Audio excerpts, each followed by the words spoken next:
Welcome to the channel. In this video, we are checking out the Grizzly standard line of planes. This plane only costs 38 bucks, and you can tell it only costs 38 bucks, but it might have one saving grace. So let's dive in. So first things first, the fit and finish of it is kind of lacking, but it's what you would expect for a $38 plane, so I'm not going to be too picky about that. The Tote has a really good shape to it. I am happy with it. The knob, same thing. It matches my Miller's Falls really well. I did run into an issue with the screw for the Tote. The screw is bent and the hole that's drilled in the Tote is crooked, so just leave the Tote where it's at, don't touch it, and then you won't run into any issues. One thing I didn't like about it is the brass screw that they have on the bottom of the Tote is raised. It's not recessed at all, and I'd worry that that would just get in my way when I'm planing. I'd end up hitting it and stuff like that. That's just a nitpicky kind of thing in this review. Looking at the cap of this plane, it only has 2 contact points on the iron because something happened with the casting where there are raised points on 2 sides of this cap. So that will obviously need to be flattened out if you want it to have good contact on top of the chip breaker. Speaking of the chip breaker, this one has a lot of issues. It is not pointed at all. It is actually completely flat, which is not going to help eject shavings. There's also a gap underneath it, so shavings are just going to get clogged in there right away. So you will have to put a lot of legwork into that chip breaker to get it to have good contact against the iron to prevent shavings from getting jammed and to help them eject better. For the frog on this plane, I was pretty happy with the machining because the iron is able to sit flat on the frog and the frog sits flat on the body, which if you've ever had a plane where that's not the case, it's a lot of work to fix. So I was really excited that I didn't have to do that. But I did run into an issue with the screw on the back of the frog, which helps you open and close the mouth. If you try to have a really tight mouth on this plane, that screw is no longer touching the frog. It's not really being connected at all, so it's not helping you keep squareness. It's not helping you hold the frog in place, nothing. If you do back that screw out to where it's contacting the frog, then your mouth is too far open and the iron's going to hit the back of the plane. So the screw is there, but it's really not doing anything. And that's because of the angle that it's at. Once you advance it, it's going at a downward angle and no longer contacting the frog. When it does make contact, there's also a ton of play in there, so it's not helping you keep square either. So to me, again, that screw is pointless. For the depth adjust knob, I was really happy to see that it turns easily. However, it turns too easily because it's on there loose, which doesn't affect too much. It just means that you're going to have a lot of slop when you're going from advancing the iron to retracting the iron and vice versa.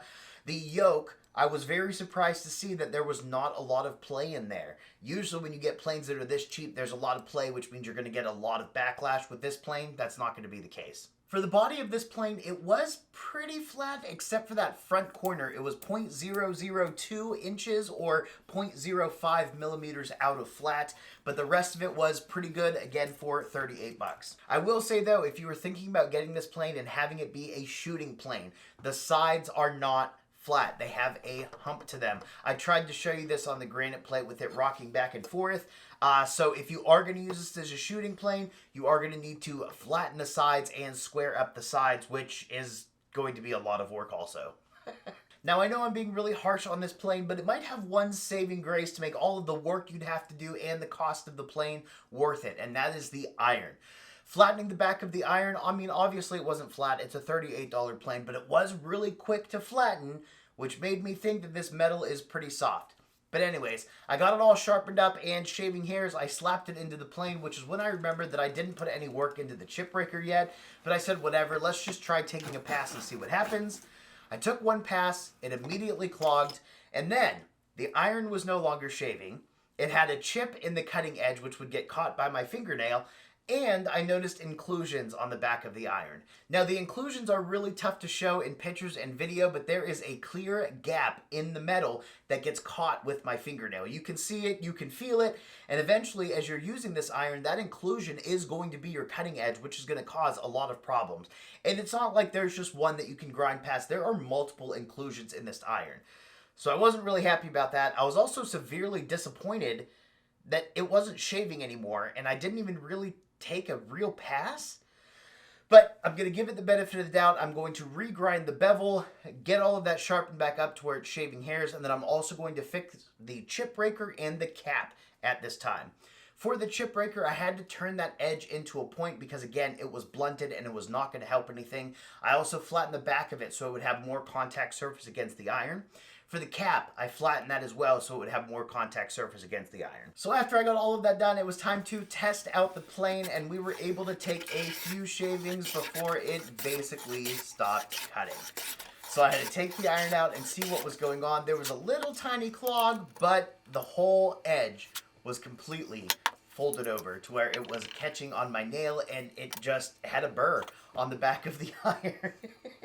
So the iron did not last long at all. Well, that's all we got out of that iron. So the one saving grace I said this plane might have, no.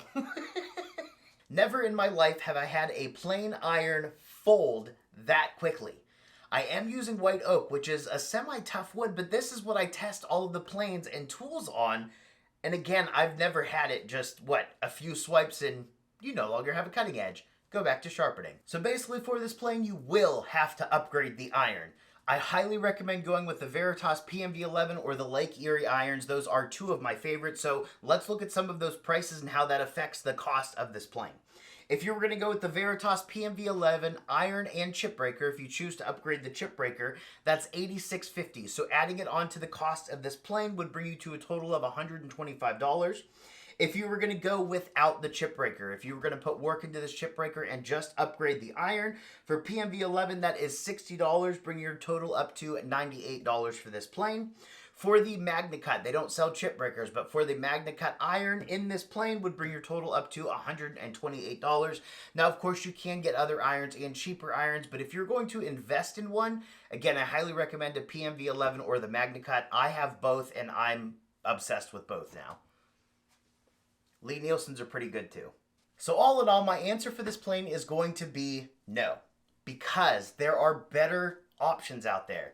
For example, vintage planes. You'd probably have to put the same amount of legwork into them, but the iron is going to hold a better edge than this one did.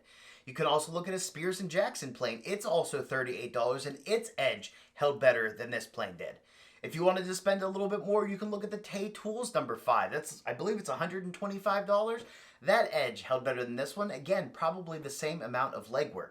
So if you are going to spend under $200 on a plane, you're going to have to put some legwork into it, but the main thing you want to focus on is, do you need to upgrade that iron right away or not? Or can it be something that you upgrade later on as you advance in your woodworking? I am really sad about this plane because I don't want beginners to try this plane and then get upset with hand tools and either leave the hobby altogether or switch to power tools. I mean, the edge on this is so sad that if somebody's a beginner, they're not going to realize what happened. The only reason I realize what happened is because I've been doing this, and testing out tools is my whole thing. After I made those couple passes, I could tell the iron was done. Beginners aren't going to know that. They're going to think it's their fault. They're going to think they didn't advance far enough or something. So that makes me really sad about this plane, and I just hope that if you're a beginner and you're watching this, you can still buy this plane. Please upgrade the iron, or look at Tote Tools, look at vintage, look at something else. James Wright has really good videos on how to fully restore a plane. So does Rex Kruger. Check those out if you are going to spend, I'd say, under $200 on a plane. All right, so I hope you guys enjoyed this video. If you have any questions, any comments, anything like that, let us know. If you have this plane and the iron holds an edge longer than what it did for me, please let people know down below. It could just be an issue with mine, or if this is a standard thing with this plane, please let people know so they can go to the comments and check that out as well. But all right, I hope you guys enjoyed, and have a good day.